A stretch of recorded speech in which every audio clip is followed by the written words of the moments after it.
The last time Lena ordered the sea bass at Ravelin, she was still my favorite mystery. Clipped sentences, long lashes, hands that could fold big decisions into small napkins and pass them across the table like appetizers no one asked for. She liked the corner banquette because it made her look framed, curated, as if the room existed to catch her light. We were 8 years in, 3 of them married, all of them in motion toward what we called later, which meant a craftsman on Magnolia Street, a studio out back where stain and sketches could get loud, and maybe a noisy baby who would tip over the dog bowl twice a day. I'm Noah, 34, custom furniture designer in Seattle, better at joinery than at compromise, which is either my greatest strength or the fault line that kept humming under our kitchen tiles. Lena was a senior publicist on the kind of campaigns that make even shy things grow teeth. Big launches, bigger screens, stories taught to leap on command. We'd said yes to a life with a long runway and careful timing. Her promotion first, my studio lease next, then trying for a kid once the second quarter didn't smell like panic and sleep deprivation. At Ravelin, the server brought sparkling wine I hadn't ordered, which meant Lena had called ahead. A gesture or a prelude, she held the stem like a mic. Before the dessert, she said, I want to get ahead of a narrative. She always spoke like this, borrowed frames for human weather, her phone face down beside the plate, her mouth brushed in a color you only notice when it's gone. A narrative, I asked, and smiled without my teeth. I had a consult last month, she said, and paused as if she could edit the sentence while it crossed the table. I signed for a procedure, not reversible. She nodded like she was listening to an invisible focus group. I can't do kids, I won't, not in this life. I tried to find the dropped word in the white tablecloth, a noun with a hinge and a lock. You're saying you already had it. Last week, she said. It's done, she drank. I didn't want discussion, I wanted resolution. Ambiguity is corrosive. In my head, the blueprint of a crib, mortise and tenon joints mapping a slow, honest argument in wood. In my chest, an emptied room, I said the only sentence that didn't lie. Your body, your choice. Truth is a clean tool, it doesn't comfort. She blinked, annoyed. That's it. That's everything. I signed the check, signed the alley air with my breath, signed out of the rest of the night. At home, the dog met me with a soft toy and a question. I put the spare keys on the marble island under the pendant light, and they looked like punctuation at the end of an essay I wouldn't finish. By morning, I called Jo, my sister, who practices family law like a violin. No wasted motion, a tone that keeps people honest. It was unilateral, I said. Not the choice, her right, the timing. The secrecy. In a no-fault state, we don't litigate betrayal, she said, but we do prioritize clarity. She paused. Do you want to stay married to the person who made you that small? By 9, I'd moved anything with my name on the receipt out of the loft. Not revenge, inventory, the saws, the chisels, my grandfather's bench dogs wrapped in old shirts, the sketches tacked to cork boards with the future stuck behind them. I left a note that said, Your decision stands, so does mine. I hope you find the life you signed for. Her lawyer called by Thursday, with a list disguised as an apology. Spousal support to maintain the brand of quiet she photographed. An interest in my studio because branding had materially increased traffic.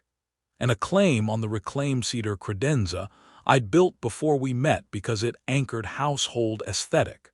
I laughed, then didn't. You can love someone and still be allergic to what they ask for. 2 friends split in the fallout like continental drift. People pick tectonic plates more than they pick sides. Lena's boss liked the public tragedy. It had arcs, and arcs stream well. My neighbors sent stout and texts with no verbs. The dog stayed with me because his leash hung on my door. The first Saturday alone, I went to the Wallingford Farmers Market to buy peaches heavy enough to make a plan. At a ceramic stall, Sloane ran the register and an accidental conspiracy. Shaved head under a faded ball cap, a crescent scar at the temple where a bicycle once changed direction, wrists inked with constellations the way mapmakers lie beautifully. She was friends with my neighbor, had borrowed my sander once, had returned it with a loaf of bread like we were bartering in a country that still believed in dew and daylight. "Saw your door open at midnight," she said, sliding change across clay. Midnight moves mean either a college memory or a line finally crossed. "The second one," I said. She hesitated then. "Some decisions are mercy dressed as wreckage," she shrugged. "I print zines. We write essays about leaving when it's the bravest verb we've got. We talked about bikes and woodgrain, about how both teach balance if you bleed on them a little." She looked past the peaches like they were the only honest planets left. "That night, I sketched a chair with a back that held you without asking where you'd been, and I slept for 6 hours like a child I didn't have." By the first hearing, Lena had a story she could pitch for clicks and sympathy. "He abandoned me in grief," she told anyone with a glass in hand. "I made a personal medical choice." She didn't say it was a secret. She didn't say success was easier when the truth wore makeup. Joe said, "We'll be boring in court. Boring wins." At the bakery after the hearing, Sloane was packing croissants for a gallery down the block. "How'd it go?" she asked, the flower on her forearm a topography of honest work. "We argued about a credenza like it was custody of a dream," I said. She grinned. "In my world we fight over staplers that jam just to feel alive." Then softer, "Want to come to a reading tonight? People tell the truth when they're half terrified of the microphone." I said yes because fear and honesty share a door. People who say they love risk rarely mean love. They mean spectacle. Risk done right is quieter than a newscast, more like a hinge that learned to move without screaming. The reading was at a co-op on 45th, all string lights and folding chairs that never agreed with knees. Sloane read last from an essay called The Book of Leaving, about packing not just the sweaters, but the version of yourself that believed sweaters would fix January. She said there are 2 kinds of breaking, the kind you do to yourself to fit smaller and the kind that sets you. Heads nodded like metronomes that finally understood why time matters. We became friends because grief and craft speak the same dialect. We hiked Tiger Mountain and told the truth in second person like we were talking to our shadows. She asked to shoot my process for a zine series about hands, soft light over dovetails, sawdust drifting like decisions that took the scenic route. Her camera had a scuff where her cheek learned its angle. I learned she'd once been engaged to a chef who salted everything including vows, who wanted applause more than a home. "There's performance," she said, "and there's presence." I used to get high on the first one and call it love. I said I used to call alignment the same thing as intimacy. She smiled like she knew where all the hidden ladders were. Lena's circle tightened like a belt. As the divorce crawled into its 2nd month, I saw my face on a coworker's screen as B-roll in a story about quiet cruelty. The trend of people leaving marriages that look fine in photos. "If anything," Joe said, "you were too honest too early." Honesty, I thought, is rarely an early thing. It arrives on time and people accuse it of rushing. Sloane's best friend, Miriam, ran a letterpress in a garage that smelled like sweat and adobe. They printed broadside poems about exits and entries, and the nights were oil-stained and true. Miriam, sharp and kind, watched me and Sloane pass tools and glances and said, "When you two finally admit you're a we, do it quietly. Let the first month be yours." Advice you can carve into the underside of a tabletop with a dull knife. We kept it in the pocket. We walked late, the city damp and whispering. I kissed her on the Fremont Bridge while a kayaker below shouted, "Yes!" into the fog like a Greek chorus in a rain jacket. One evening on her fire escape, Sloane said, "I want kids. I've always wanted kids, not as trophies. As witnesses." The word witnesses landed like a warm hammer. I saw a long table, hands, laughter that doesn't ask permission. I saw Saturdays heavier with noise and work and grace. Lena found out we were spending time together at an art walk when a photo surfaced. A reflection in a gallery window, my shoulder a silhouette beside Sloane's cap. Her DM arrived at 2:14 a.m. "You replaced me with a cautionary tale. How efficient." She followed it with a screen capture of a group text from mutual friends, my name a shard in a paragraph about men who trade in women like leases. Narratives move faster than nuance. The next day, a client backed out of a walnut dining table commission until the dust settles. Dust isn't patient, it simply exists. Sloane said, "Let's make something no one can cancel," and pitched a collaboration. She'd document the birth of a piece from sketch to finish. I'd build a table whose apron carried laser-etched fragments from essays about staying and leaving. We called it Table of Witness, and announced a pop-up showing at the co-op with proceeds to a legal aid clinic for tenants knocked sideways by landlords who call themselves nimble.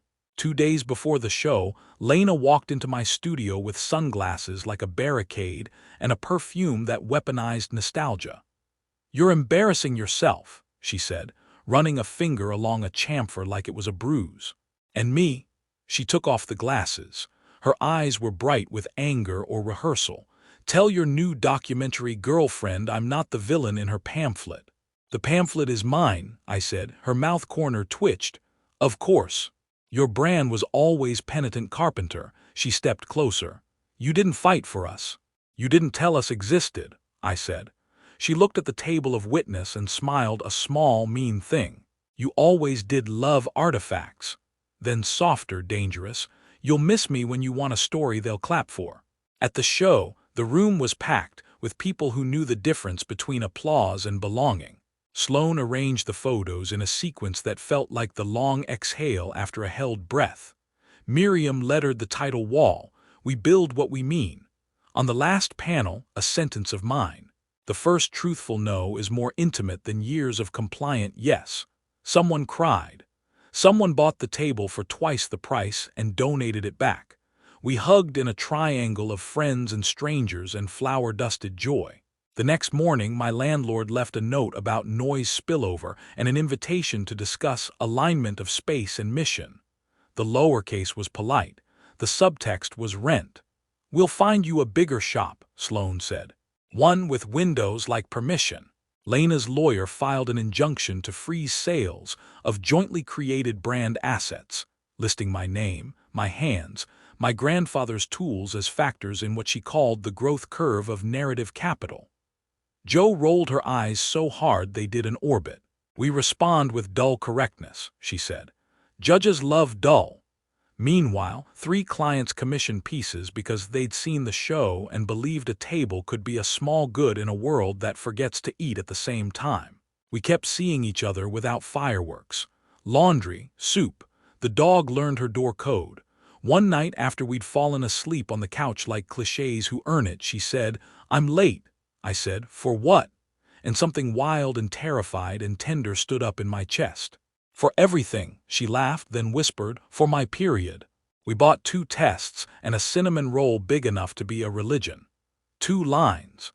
2 people holding the pharmacy's future in a studio with no headboard and too much light. She cried, I laughed. We held each other and didn't ask the calendar for permission. "We tell no one until after the first trimester," she said, "except Miriam because she knows my face too well." We told Miriam. She screamed without apology and pledged a print run for a zine called Begin Again, with essays about pregnancy that don't pretend anyone sleeps. Sloane's grandmother, Yasmin, hosted a solstice party every year in a backyard that smelled like tomatoes and cedar. She was 81, once a community midwife, still a force who moved like weather and reason. She loved me because I fixed a broken garden bench with nothing but dowels and a promise. "The city makes too much throwaway," she said. "You're a rebuttal with thumbs." We decided to tell the family with a book Sloane made on her letterpress. Photographs of hands at work, then a spread of ultrasounds like moons. The last page said, "Witnesses arriving in winter." The cover was indigo and hope. We wrapped it in craft paper and twine because we are clichés again and we get to be. Guests flowed in with salads and poems. Yasmin tapped a spoon to a glass and the yard settled like a theater that still loves a curtain. "We mark the longest day to promise each other light we can make," she said. "My granddaughter has news." Sloane looked at me and nodded. We stood. The book in her hands weighed what a truth should. "We got married last month," she said, simple as flint. "City Hall, witnessed by a barista who cried." Laughter rippled, then applause. And she opened the book, ultrasounds like small storms. We're expecting. January. The yard erupted like good news had been hiding under the pavers. Yasmin sobbed like a bell. Miriam chanted, "My godchild is going to own me." Someone tripped on the hose. Someone poured Prosecco in a jelly jar and called it a ritual. On the patio, a familiar scent cut through cilantro and joy. I turned and Lena was there, hair loose, eyes older, holding a gift bag like armor. Behind her, Tara, the mutual friend who collects people like charms, whispered. She asked if she could come. I didn't know there was news. I believe Tara. Good intentions can be braver than wise. Lena saw the book, then the ring on my hand, then the ultrasound. The world narrowed in her pupils until it was just a target. "You got pregnant to punish me," she said to Sloane, voice level like the moment before a siren. Conversation stalled, plates froze midair. The tomato vines listened. "No one," Sloane said, "gets pregnant to punish anyone." "You were feeding me a narrative," Lena said, stepping closer. "Telling me to own my choices, while you were building a case study of replacement." The word case study made Yasmin's jaw harden. 20 heads turned like sunflowers in a wind. "I told him to leave our marriage," Lena said to the yard, "to test if he loved me enough to stay." She laughed, but it was a cough. "He left, immediately." Silence, then Yasmin, voice like a bench that won't break. "You set fire to a house and blame the smoke for leaving." Lena blinked. "You don't know me," she said. "You know anecdotes." "You told him after the fact," Sloane said, careful and clear. "You made a medical decision and refused conversation. You get to do that. He gets to decide what marriage requires." Lena's lips shook. "Marriage requires forgiveness." "Forgiveness requires truth," I said. My hands shook too. "Truth can be shy. It came anyway. You didn't want conversation, you wanted control. You didn't want a partner, you wanted applause. I'm not a stage." She grabbed the book, yanked, and pages tore like a small storm. Miriam moved faster than mercy and took it back. Yasmin stepped between them, 5 feet of spine and law. "Out," she said softly, which is louder than any shout when used correctly.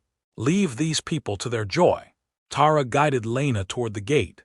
At the threshold, Lena turned. "He will disappoint you," she said to Sloane, voice like a curse she didn't believe in. "He loves the idea of a table, more than anyone who sits at it." Sloane held my hand. "We build the table together," she said. "We set it, we choose who eats." She paused. "You gave me the gift of not trying to be you."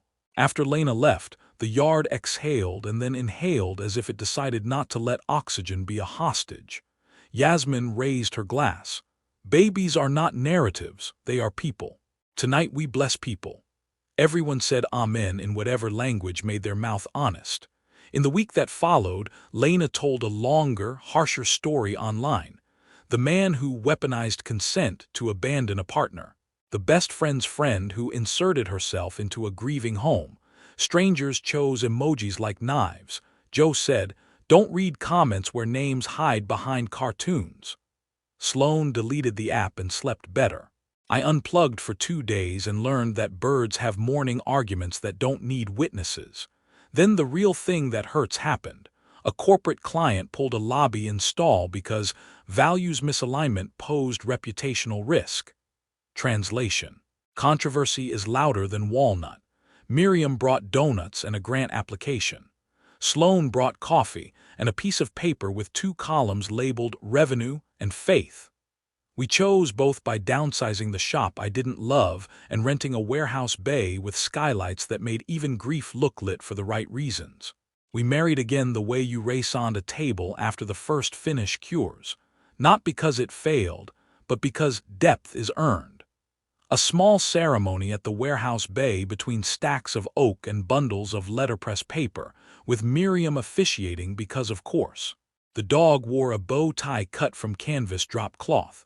The vows were short because promises are longer than words. Sloane's belly rounded into a horizon that made time make sense. She kept shooting, portraits of hands holding the future up to the light, street images that found small mercy on long days. I built 2 cradles with joinery so honest you could trust it even half asleep. The aprons read, "Begin and again," carved shallow so the fingertips of a small person could learn to trace intention. Lena tried once more, quieter. She showed up on a Tuesday with a box of my old Polaroids and a look I used to confuse with softness. "I didn't know what else to do but break it before it broke me," she said, voice without weapons. "I wanted you to prove you loved me enough to choose me over the life we said." She swallowed. "I don't know who taught me that love is proof." "It's not," I said. "It's practice." "You practiced on me," she said, and there it was. The part of the truth that stings because it touches bone. "And I practiced on you." She smiled without teeth. "I hope your baby never has to unlearn applause." "She'll learn quiet," Sloane said, stepping to the door. "The kind that holds." She held the door gently and Lena accepted the hinge's verdict. On the sidewalk, she turned back once and nothing cinematic happened. She just kept walking, like a person on their way to a place that needs them or a place that doesn't. In December, we launched a community program called Grain School on Saturday mornings. Kids from the neighborhood came to learn how to shape pine into memory without sacrificing fingers. We taught them to measure twice, to ask better questions, to sand until the surface confessed. Parents came, too, and cried sometimes when their kids' birdhouse held together on the first attempt. It was not pure benevolence. It was survival with joy.